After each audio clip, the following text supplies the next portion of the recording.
ẹ kúrọ̀lẹ́ gbogbo ẹbí mi, ẹ kúrọ̀lẹ́ ẹ̀yin ẹbí wa lọ́tùn àti lósì, ẹ kúrọ̀lẹ́ ẹ̀yin ọmọ Nàìjíríà rere tó ń gbọ́ mi, ẹ kú ìrọ̀lẹ́ ẹ̀yin ikọ̀ àti ìrìjú gbogbo. Èmi ni Olúfúnkẹ́ Victoria Fayose Olúwa yóò ṣe.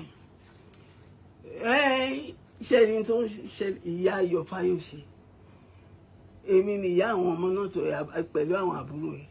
Ẹ jọ̀ọ́ ẹ má wò mí níran, ẹ bá mi dá sí ohun tó ń ṣẹlẹ̀ yìí. Ẹ má wò mí níran, ẹ bá mi dá sí i, ẹ bá mi gbàdúrà sí i.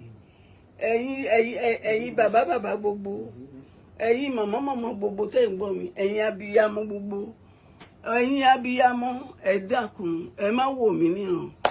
Ẹ̀yin ikọ̀ àti ìríjú Olódùmarè, ẹ jọ̀ọ́ ẹ má wò mí níran, ẹ má wò mí níran. Mo ní ìdádúrà yín, mo ní ìdí ẹ dákun ní àkókò yìí. Ìjì lélẹ́yìn ìjì ní kí ìjì kó kẹ́rù ẹ̀ kó lọ kó padà. Tí ó bá ṣe ìjì ọmọ àwa máa sọ pé wọ́n ń bọ̀ wá lébi jáde kí n kẹ́rù. Ìjì ní kì í ṣàwọn tí ò mọ̀ gbàtà bẹ̀rẹ̀ iṣẹ́, àwọn ọmọ tó ti lóyún tó ti bọ̀ gbàtà bẹ̀rẹ̀ iṣẹ́.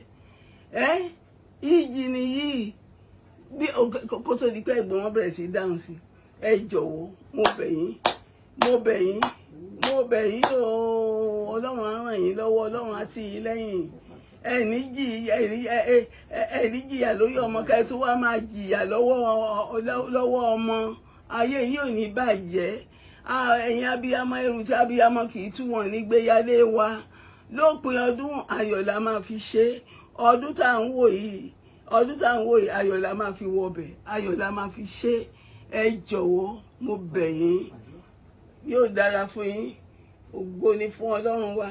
Bàbá wa ọ̀run, bàbá ti ń gbàdúrà fún mi. Olúwa àdúrà náà kó máa gbà fẹ́yìn náà. Bẹ́ẹ̀ ni kó rí. Àní ṣòfò ẹ̀mí o, àní fojú sọ́kún àwọn ọmọ ìyá, àní fún agbàrú ẹ̀wọ̀n o. Ọ̀run á bá wa gbé wọn ró. Olúwa dìde fún ìrànlọ́wọ́ mi.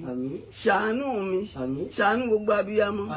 Gbọ́ àdúrà, wọ́n jà fi ìyàgbẹ̀yìn ayé o. Jésù Olúwa wa. Àmín lórúkọ Jésù. Hallelujah.